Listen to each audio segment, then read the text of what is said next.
आई ना हाथ लगायो मान। बोलिए परम पूज्य श्री स्वामी जी महाराज की जय।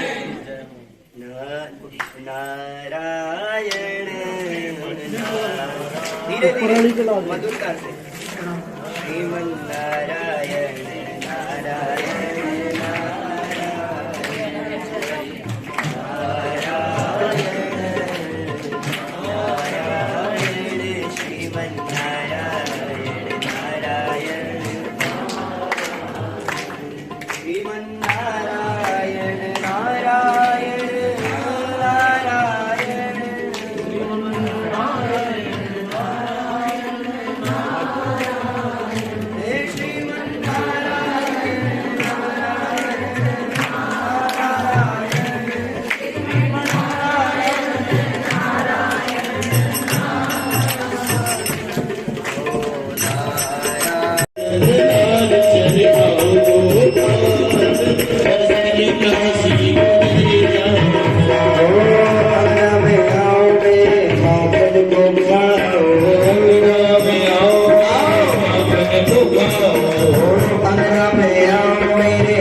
सभी ब्रजभूमियों की मन की इच्छा को पूरा करने के लिए घर घर जाकर सबको दर्शन देते हैं।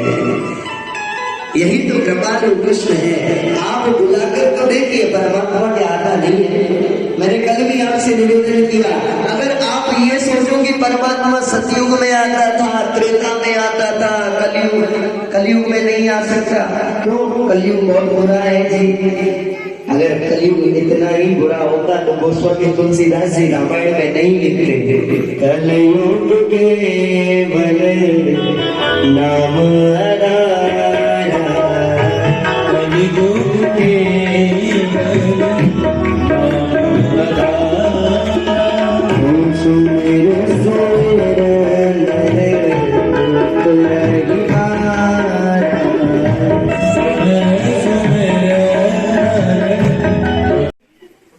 डॉक्टर गगन जी बहुत ही उपराला करते हैं, बहुत ही वधिया इन्होंने संस्था चलाई हुई है।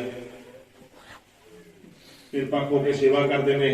इन्हों तो बाद सुखवंत सिंह ढिल्लों जी प्लीज तुम भी आने की कृपालता करो जी। आओ जी प्रधान जी, दुर्गा मंदिर तुहानू जी आया आख्या। परमात्मा करे जिहड़ा भाव तुसीं लैके आए हो तुहाडी मनोकामना जरूर पूरी होगी।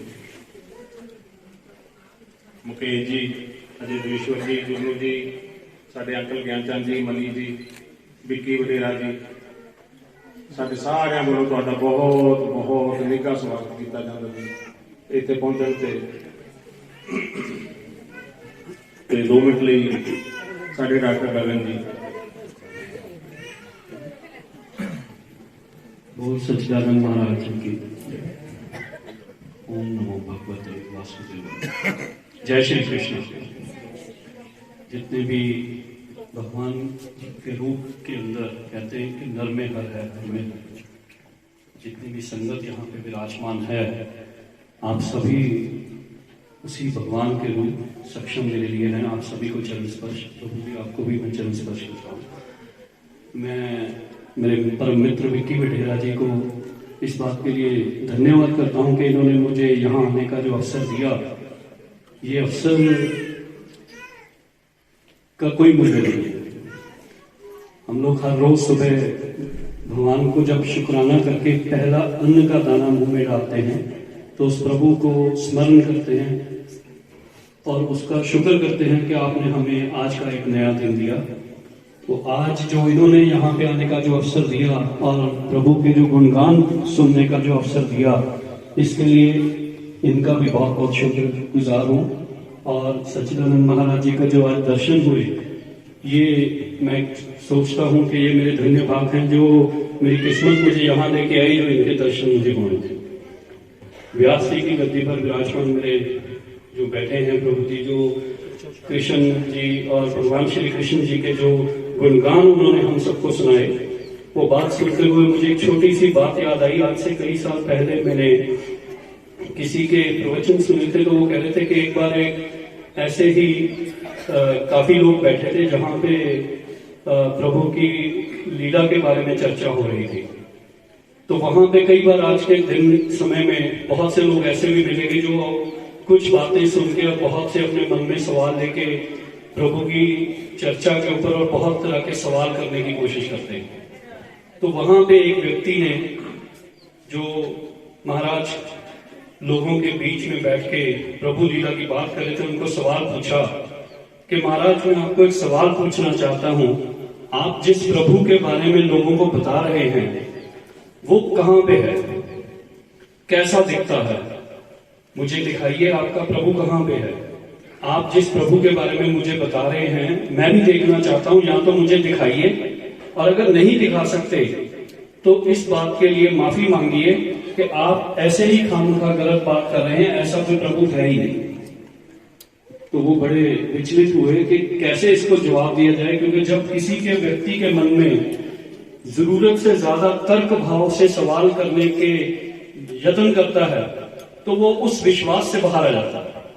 तो ऐसे व्यक्ति को इस प्रकार से जवाब दिया जाए कि उसको समझ भी आ जाए और बहस भी न की जाए। तो उन्होंने बोला कि बैठ जाओ बताएंगे।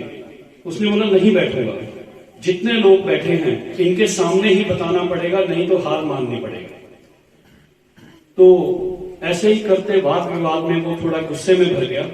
तो जो प्रभु महाराज कथा कर रहे थे उनके पास एक छोटा सा पत्थर पड़ा था, उन्होंने उठाया पत्थर और उसके सर पे मारा।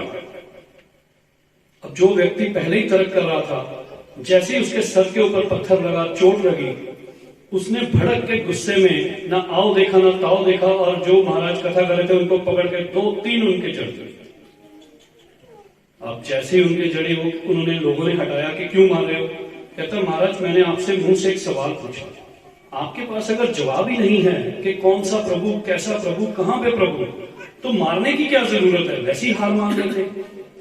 तो कहता तो बताइए आप मुझे। तो प्रभु महाराज जो बैठे थे उन्होंने बोला बेटा ये बताओ, मैंने तुम्हारे पत्थर मारा, तुम्हें क्या हुआ। कहता महाराज मेरी दर्द से जान निकली पड़ी है। कहते कौन सा दर्द, कितना बड़ा दर्द, कहां है तेरा दर्द, दिखाई तो पड़ता नहीं। कहते जी दिखता नहीं, मुझे महसूस हो रहा है। कहते बेटा प्रभु दिखते नहीं, मुझे महसूस हो रहा है।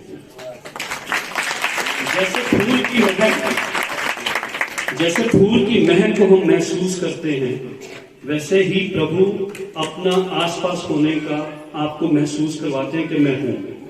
उसी प्रकार से आज आप लोगों के बीच आके मुझे ऐसा महसूस हुआ कि मैं प्रभु के चरणों में आया हूं, और इसके लिए मैं विक्की जी का भी बहुत धन्यवाद करता हूं, और महाराज जी के सामने अपना चरण नमस्कार करता हूं। मेरी इतनी हाजिरी प्रमाण करें। जय श्री कृष्ण।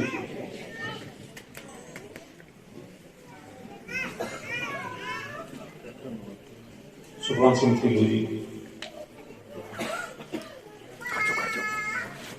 बहुत ही धार्मिक ਦੀਵਾਨ ਦੇ ਵਿੱਚ ਸਾਡੇ ਗੁਰੂ ਮਹਾਰਾਜ ਜੀ ਪਹੁੰਚੇ ਨੇ। ਪੰਡਿਤ ਜੀ ਦੇ 2 ਪ੍ਰਵਚਨ ਮੈਂ ਸੁਣਦਾ ਸੀ ਬੈਠਾ, ਤੇ ਮੇਰੇ ਮਨ 'ਚ ਆਇਆ ਵੀ ਪੰਡਿਤ ਜੀ ਦੀ ਉਮਰ ਵੀ ਘੱਟ ਹੈ, ਤੇ ਆਉਣ ਵਾਲੇ ਸਮੇਂ ਦੇ ਵਿੱਚ ਸਾਡੇ ਕੋਲੋਂ ਕਥਾਵਾਚਕ ਜਿਹੜੇ ਨੇ ਉਹ ਗਾਇਬ ਹੁੰਦੇ ਜਾ ਰਹੇ। ਇਸ ਤਰ੍ਹਾਂ ਦੇ ਨੌਜਵਾਨ ਤੇ ਸਾਡੇ ਮਹੱਲਿਆਂ ਦੇ ਵਿੱਚ ਜਿਹੜੇ ਛੋਟੇ ਮੰਦਰ, ਅਸੀਂ ਵੱਡੇ ਮੰਦਰਾਂ ਦੇ ਉੱਤੇ ਮੈਂ ਦੇਖਿਆ ਜਾਂਦਾ, ਕਿਉਂਕਿ ਵਾਹਿਗੁਰੂ ਦੀ ਕਿਰਪਾ ਨਾਲ ਮੈਂ ਸਾਰੇ ਧਰਮਾਂ ਨੂੰ ਬਹੁਤ ਪਿਆਰ ਕਰਦਾ, ਸਤਿਕਾਰ ਕਰਦਾ, ਕੋਈ ਵੀ ਧਰਮ ਹੋਵੇ। ਤਾਂ ਮੇਰੇ ਮਨ ਦੀ ਇੱਛਾ ਰਹਿੰਦੀ ਆ ਵੀ ਜਿਹੜੀ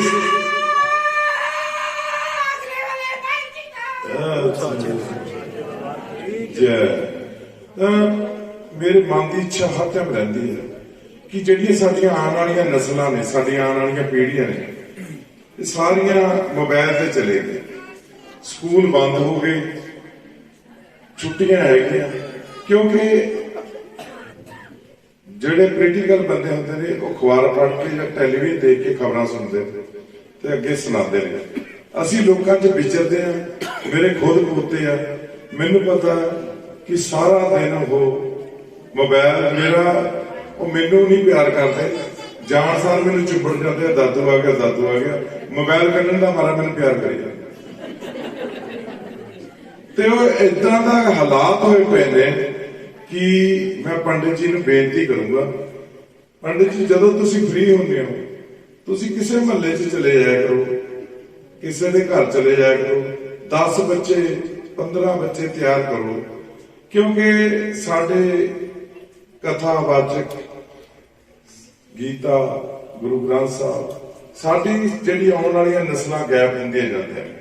ਮੈਂ ਗਰੰਟੀ ਦਿੰਦਾ ਤੁਹਾਨੂੰ, ਆਪਾਂ ਇੱਥੇ ਬੈਠੇ ਆ, ਮੈਂ ਏਦਾਂ ਦੀ ਗੱਲ ਕੋਈ ਨਹੀਂ ਕਰਨੀ ਚਾਹੁੰਦਾ, ਗੁਰੂ ਮਹਾਰਾਜ ਜੀ ਬੈਠੇ ਬਹੁਤ, ਮੈਂ ਇਹਨਾਂ ਦੇ ਚਰਨ ਛੂਹ ਵੀ ਮੇਰੇ ਮਨ ਨੂੰ ਰਹਿੰਦਾ ਹਰ ਟਾਈਮ ਵੀ ਜੇ ਅਸੀਂ ਇਹ ਤਹੀਆ ਨਾ ਕੀਤਾ ਤਾਂ 10-20 ਸਾਲ ਨੂੰ ਨਾ ਇਹ ਘਰੇ ਜਿਵੇਂ ਹੁਣ ਵੀ ਏਦਾਂ ਹੀ ਹੋ ਰਿਹਾ, ਮੋਬਾਈਲ ਤੇ ਹੀ ਕੀਰਤਨ ਹੋ ਰਹੇ ਨੇ, ਮੋਬਾਈਲ ਤੇ ਹੀ ਸਭ ਕੁਝ ਹੋ ਰਿਹਾ। ਕਿਉਂ ਸਾਡੇ ਘਰਾਂ ਦੇ ਵਿੱਚ ਫਰਕ ਪੈ ਰਿਹਾ, ਹਸਬੈਂਡ ਵਾਈਫ ਦਾ, ਬੱਚਿਆਂ ਦਾ ਜੋ ਵੀ ਸ਼ੋਸ਼ਣ ਹੋ ਰਿਹਾ, ਕਿਉਂ ਹੋ ਰਿਹਾ?